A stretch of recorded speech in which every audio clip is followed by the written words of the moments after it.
Baik, Bismillahirrahmanirrahim. Assalamualaikum warahmatullahi wabarakatuh. Bertemu lagi di Mutiara Investment Club dan kesempatan kali ini kita akan meneruskan sebuah rubrik atau serial bandarmologi ya. Jadi kalau Bapak Ibu teman-teman sekalian menonton YouTube MIC, nanti kalau Bapak Ibu pengen memperdalam di bandarmologi, Bapak Ibu bisa menonton atau menikmati melalui playlist bandarmologi. Nah, kesempatan kali ini kita akan membahas tentang right issue dengan contoh kasus PBRX ya. Jadi ada contoh kasusnya langsung supaya Bapak Ibu nanti bisa selain paham bisa menerapkan apa namanya hasil forecasting dan mungkin bisa diduplikasi pada kasus-kasus yang lain. Untuk mengawali kita akan masuk pada pengertiannya terlebih dahulu. Jadi pengertian right issue ya tentu ini pengertiannya tidak saya ambil secara baku tapi saya berikan pengertian yang menurut saya paling praktikal ya, yang paling praktis seperti apa. Jadi sebenarnya right issue adalah fasilitas yang dimiliki oleh perusahaan yang sudah go public untuk mendapatkan tambahan modal dari para investor atau pemegang saham. Maka kemudian right issue itu istilah lainnya adalah penambahan modal dengan hak memesan efek terlebih dahulu. Sehingga Bapak Ibu ketika pengen membeli eh, apa namanya saham baru yang diterbitkan itu Bapak Ibu harus punya sahamnya terlebih dahulu sebelum tanggal yang ditentukan. Nah, pertanyaannya adalah apakah ini baik atau buruk karena beberapa konten kreator saya melihatnya seringkali menyimpulkan secara apa namanya cepat. Jadi kalau right issue dikatakan buruk. Nah, buruk bagi siapa dan baik bagi siapa? Karena ada juga yang mengatakan right issue itu baik bahwa ada peluang. Nah, sebelum sampai kepada kesimpulan dan kita lanjutkan pada hal-hal yang mempengaruhi baik atau buruk bagi kita sebagai trader maupun investor, ada baiknya saya ingatkan terlebih dahulu kepada Bapak Ibu yang baru menemukan channel ini dan belum subscribe, silahkan subscribe terlebih dahulu. Jangan lupa aktifkan lonceng notifikasinya dan bagikan kepada Bapak Ibu teman-teman yang lain yang membutuhkan. Baik, kita akan bahas detailnya satu persatu hal-hal yang penting yang perlu kita perhatikan. Yang pertama adalah cum date dan ex date, yang kedua ada rasio, yang ketiga ada harga tebus, yang keempat adalah harga saham saat ini, yang kelima ada apakah ada standby buyer, maaf salah tulis, apakah ada standby buyer atau tidak, yang keenam untuk apakah penggunaan dana hasil right issue itu, yang ketujuh adalah inventory stock analysis. Jadi ada 7 macam, barangkali kalau Bapak Ibu sudah pernah menonton ulasan-ulasan tentang right issue mungkin baru saya yang menyampaikan bahwa ada 7 hal ya. Yang terakhir adalah inventory stock analysis itu sendiri. Jadi ini akan berbeda ya. Jadi pastikan Bapak Ibu menonton sampai akhir. Baik, kita mulai bahas satu persatu. Yang pertama adalah cum date dan ex date. Saya langsung ambilkan dari prospektus awal PBRX ya. Dalam poin B dikatakan bahwa apa namanya penambahan modal ini harus atau akan dibahas pada RUPS yang akan diselenggarakan tanggal 15 September 2022 sehingga kita belum bisa berspekulasi kapankah update dan ex-date dari pelaksanaan right issue ini. Yang paling bisa diprediksi adalah paling lambat 12 bulan setelah 15 September 2022 jika RUPS LP-nya atau RUPS-nya terlaksana pada tanggal 15 September sesuai dengan jadwal. Pertanyaannya apakah itu cum date dan ex date? Cum date itu adalah hari terakhir di mana Bapak Ibu harus memiliki sahamnya tercatat sebagai pemegang saham sehingga Bapak Ibu akan punya hak untuk menebus atau membeli lembar saham baru yang diterbitkan oleh perusahaan gitu ya, oleh emiten. Sementara ex date adalah tanggal kadaluarsanya, bukan tanggal kadaluarsa. Jadi ketika Bapak Ibu membeli di pasar reguler di hari X date, di tanggal X date, maka Bapak Ibu sudah tidak memiliki hak lagi. Jadi nanti kalau Bapak Ibu misalnya anggaplah X date-nya tanggal 15 September 2023. Jadi Bapak Ibu harus punya saham PBRX pada tanggal itu sehingga pada tanggal biasanya seminggu kemudian akan terbit di porto Bapak Ibu yang namanya PBRX strip R. Artinya Bapak Ibu punya hak tebus berupa PBRXR gitu ya. Itu pentingnya cum date dan ex date. Lalu yang kedua adalah rasio. Nah, rasio di sini saya mengambil juga, saya kutipkan dari apa namanya prospektus awal sehingga oh ya, sebelum saya lanjutkan bahasannya, saya ingin menyampaikan disclaimer terlebih dahulu. Jadi ada dua disclaimernya. Yang pertama adalah semua yang saya sampaikan adalah hasil analisa saya terhadap prospektus awal, sehingga nanti ketika RUPS tanggal 15 terjadi, misalnya bisa jadi prospektus ini berubah dari atau berbeda dengan forecasting saya.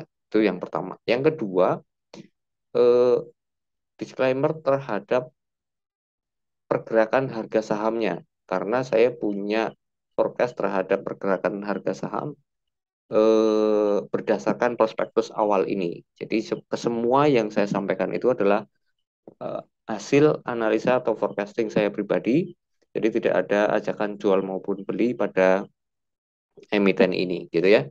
Oke, saya masuk ke hal yang kedua yaitu rasio. Jadi eh, saya memperkirakan bahwa rasio yang mungkin akan terjadi pada right issue PPRX adalah 1:3. Kenapa? Karena pada apa namanya? Pada prospektus awal ini disampaikan bahwa saham yang akan ditawarkan melalui PMHMETD ini itu sekitar 331,87%. Jadi kemungkinan akan 1:3,31 ya. Kemungkinannya seperti itu. Atau sederhananya 1:3. Kalau mau rigid berarti 1:1,331. Artinya ketika misalnya Bapak Ibu punya 1.000 lot saham PBRX pada hari cum date, maka di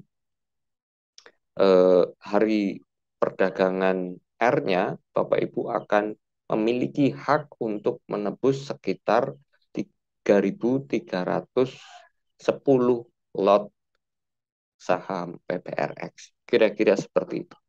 Itu apa namanya gunanya kita mengetahui rasio dan nanti akan berefek pada hal-hal yang akan kita bahas selanjutnya. Apa itu? Yaitu yang pertama adalah harga tebus. Nah, pada poin ketiga yaitu harga tebus kita harus mempertimbangkan beberapa hal. Yang pertama adalah saya nukilkan dari masih dari prospektus.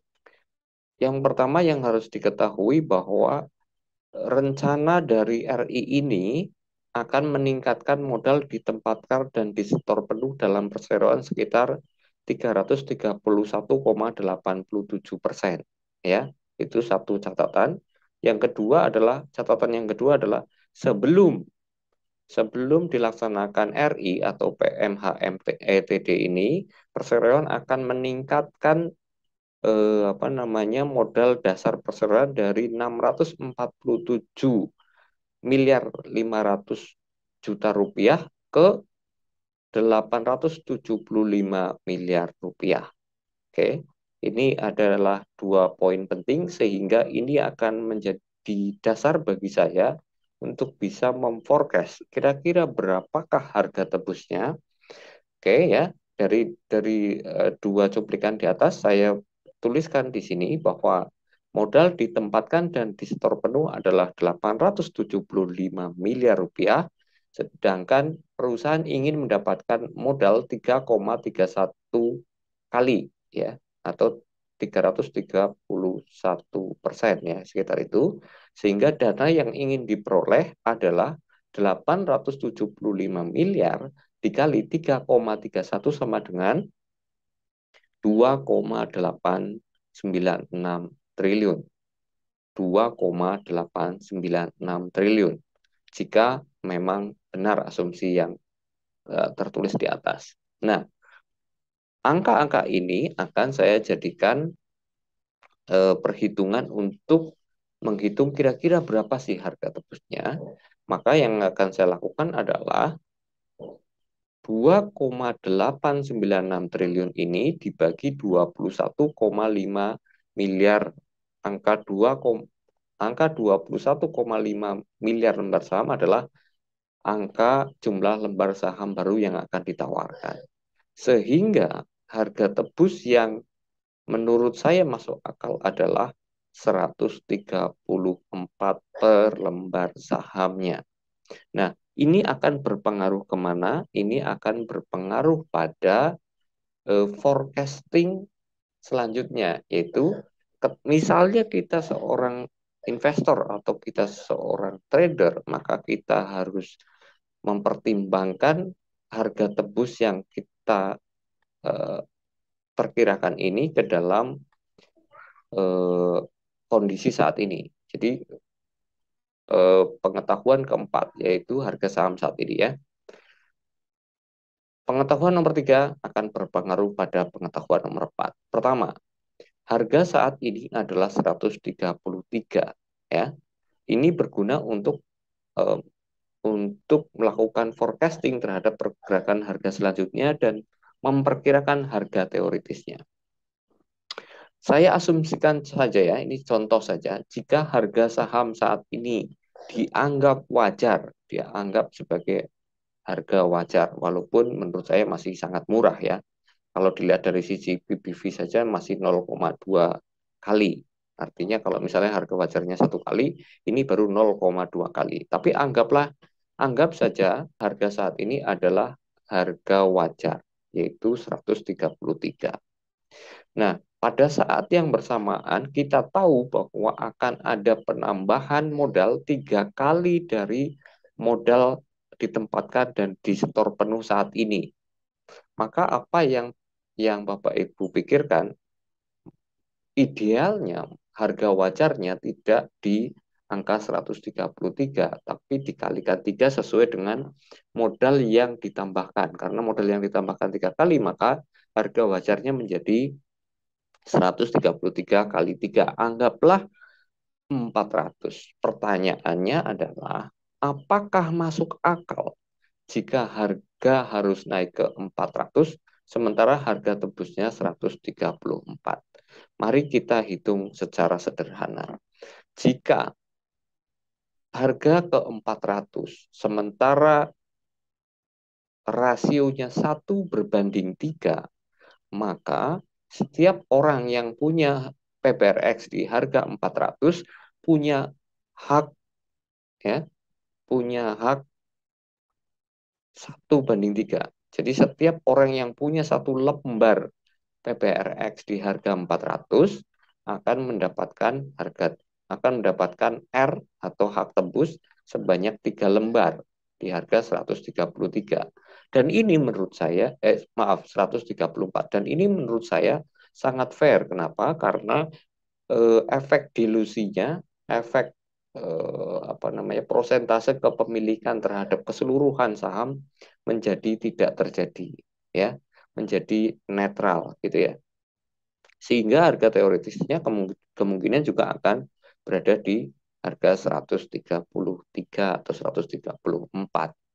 Nah, inilah yang akan menjadi, jika ini benar akan terjadi, sementara harga hari ini 133 dan secara hitung-hitungan harga harus dibawa, bukan harus ya, harga idealnya dibawa ke harga 400, maka ada peluang di sana. Ada peluang untuk mendapatkan capital gain sebanyak 300%. Wow, menarik sekali ya.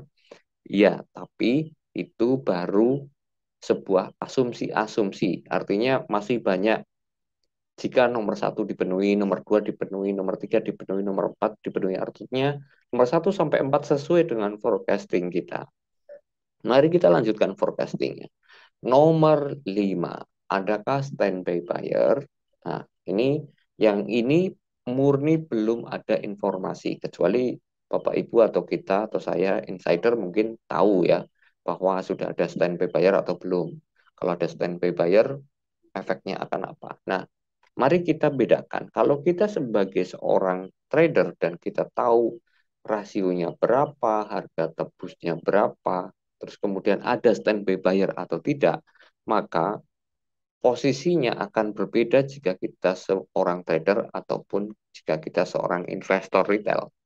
Pertanyaannya, kita berandai-andai saja. Misalnya kita beranggapan bahwa jika kita berposisi sebagai trader dan mengetahui bahwa tidak ada standby buyer, maka sebagai pemilik emiten, maka senario yang mungkin terjadi adalah harga PBRX harus dinaikkan terlebih dahulu sampai di angka tertentu sehingga eh, investor retail tertarik untuk bisa menebus harga sahamnya. Maka posisi kita sebagai trader akan mengambil posisi lebih awal untuk bisa mendapatkan capital gain. Pertanyaan lanjutannya, jika sudah ada standby buyer, maka kita harus memastikan harga tebusnya ada di berapa. Karena kalau harga tebusnya ada di atas, bisa jadi memang itu adalah sebuah strategi supaya investor retail tidak mau menebus sehingga harga induknya juga tidak akan dibawa kemana-mana. Maka posisi kita sebagai trader hanya akan menunggu dan tidak merasa tertarik untuk mengambil posisi di PPRX. Pertanyaan lanjutan, kalau kita sebagai investor mengetahui bahwa tidak ada standby buyer, maka yang akan kita lakukan adalah berpikir tentang untuk apa penggunaan dananya. Lebih pada itu. Ya, jadi kalau investor tentu berpikirnya adalah apakah dengan saya menyetor atau membeli saham baru yang diterbitkan ini akan berdampak positif bagi pertumbuhan perusahaan atau tidak. Jadi investor itu tentu tidak akan berpikir apakah ini ada standby buyer atau tidak, tapi lebih berpikir pada untuk apakah penggunaan dananya. Oleh karena itu, mari kita lanjutkan pada pembahasan yang keenam, yaitu untuk apakah penggunaan dananya. Jika kita kutip dari prospektus yang ada, ternyata penggunaan dana yang direncanakan, yang akan dihimpun dari aksi korporasi berupa right issue ini adalah untuk modal kerja perseroan dan untuk mendukung pengembangan usaha perseroan. Ini sangat bagus ya. Jadi baik posisi kita sebagai trader maupun sebagai investor melihat rencana ini, rencana besar ya. Kita belum lihat detailnya modal kerja untuk apa, pengembangan usaha dalam strategi yang bagaimana. Tapi dalam garis besarnya ini adalah good news gitu ya. Jadi itu untuk poin ke-6 dan yang poin ke-7. Poin ke-7 adalah inventory stock analisisnya.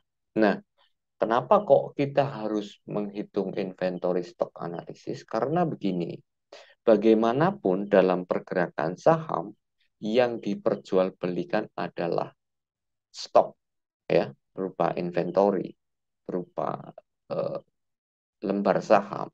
Sehingga kita menurut saya kita perlu melakukan analisa terhadap inventory stoknya.